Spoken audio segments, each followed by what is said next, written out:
Huli pong namataan itong si Tropical Depression Fabian kaninang alas 3 ng hapon sa layong 245 kilometers kanluran ng Lawag City, Ilocos Norte. Ito po ay nabuo kaninang alas 8 ng umaga. May taglay na hangin na 45 kilometers per hour malapit sa kanyang gitna at may pabugso hanggang 55 kilometers per hour. So relatively mahinang bagyo po ito. Ito ay mabagal din na kumikilos at 15 kilometers per hour west-northwest. Kung mapapansin natin sa ating latest satellite animation, walang direktang epekto yung kaulapan at maliit lamang itong si Bagyong Fabian kaya walang naapektuhan sa alinmang panig ng ating bansa. Yung mga pag-ulan po natin ay dahil pa rin sa habagat or southwest monsoon, and please take note, hindi po ito pinalalakas nitong si Bagyong Fabian. Aasahan po natin overnight, simula ngayong hapon hanggang bukas ng madaling araw, ang mataas na tsansa pa rin ng pag-ulan dito sa may Quezon Province, Bicol Region, Mimaropa, malaking bahagi ng Visayas, Zamboanga Peninsula, and Northern Mindanao. So make sure na meron pa rin dalang payong kung lalabas po ng bahay, meron din kalat-kalat na ulan and thunderstorms.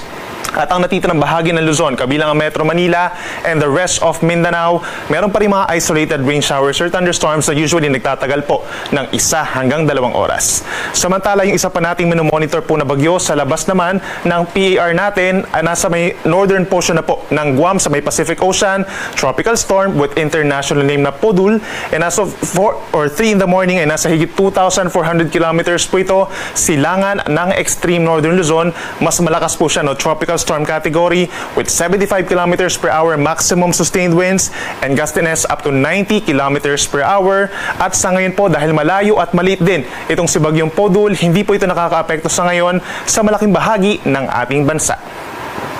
Base naman po sa latest track ng Pag-asa regarding dito kay Bagyong Fabian, inaasahan nga nakikilos ito ng mabagal pero posible na rin itong lumabas ng ating PAR pagsapit po mamayang gabi at patungo na dito sa may ilang bahagi po ng West Philippine Sea. And at the same time, within the next 12 hours, hihina pa ito bilang isang low pressure area dahil dun sa tinatawag na malakas na wind shear or pagkakaiba po ng hangin sa itaas at ibabang bahagi po ng ating atmosphere. Kaya nasisira yung sirkulasyon po ng bagyo despite the fact na mainit ang karagatan po ng West Philippine Sea.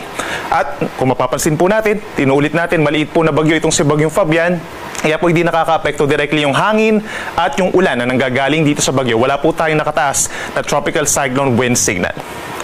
Regarding naman po dito kay Bagyong Podul, ito po yung pinakaunang official track ng Pag-asa regarding sa nabanggit na bagyo, no? So generally, ang pagkilos po ng bagyo, west-northwest over this weekend. At kung mapapansin po natin, simula ngayon hanggang sa Sunday ay unti-unting lalakas po ito, no? Possibly as a severe tropical storm by tomorrow, and by Sunday, possible po as a typhoon or malakas na bagyo. Posible naman itong pumasok ng ating Philippine Area of Responsibility